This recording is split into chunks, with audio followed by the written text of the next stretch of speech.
de l'Assemblée générale du Conseil d'État lorsque j'ai présenté finalement la dernière étape, ma loi. Et d'ailleurs, il a dit qu'il était pour. Hein.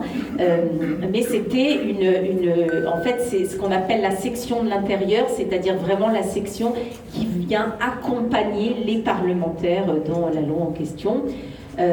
J'espère déjà que ma proposition de loi sera adoptée, parce que c'est tout un chemin, mais alors, je ne vais pas rentrer dans les détails, mais en fait, rien que pour qu'un texte de loi soit porté à l'ordre du jour de l'Assemblée nationale, c'est déjà tout un chemin politique d'abord, c'est-à-dire vraiment politique, c'est de la politique politicienne avec, on va voir chacun, etc., pour influencer. Et ma proposition de loi a déjà été votée par, je ne vous l'ai pas dit tout à l'heure, aussi, vous voyez, c'est aussi une des raisons pour lesquelles je veux que ma PPL, ma proposition de loi, soit portée idéalement en temps transpartisan. Et mon groupe parlementaire, parmi 10 choix de loi, a voté pour la mienne pour que ce soit le cas. Voilà, par exemple. Et c'est ce qui va permettre d'aller en conférence de présidents, mais je m'éloigne un petit peu de votre sujet.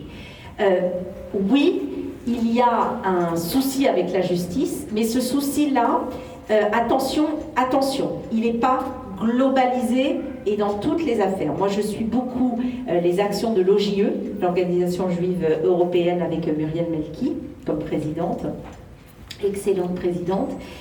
Et l'OJE obtient énormément de condamnations, notamment des tribunaux de province, et des condamnations très sévères lorsqu'il y a des actes anti-juifs qui sont commis en France aujourd'hui. Le problème essentiel aujourd'hui, à mon sens, provient de, alors je vous le dis, hein, tel que je le pense, et je l'ai déjà dit, du parquet de Paris. Du parquet de Paris qui refuse jusqu'à maintenant, alors peut-être que ça va changer parce qu'il y a une petite avancée, surtout refuse de poursuivre les politiques et notamment LFI dans leurs propos. En fait, parce que ça touche aux politiques à mon sens et parce que ça touche à la liberté d'expression, il y a une frilosité insupportable sur laquelle je me suis beaucoup exprimée. Par exemple, sur les poursuites de Rima Hassan, elle a 8 plaintes contre elle, plus de nombreux articles 47, c'est-à-dire des signalements au procureur de la République depuis qu'elle est députée européenne. Et en fait, pour l'instant, ça n'a rien donné, mais il ne faut pas lâcher. Mais oui, il y a aussi dans la magistrature le mur des cons.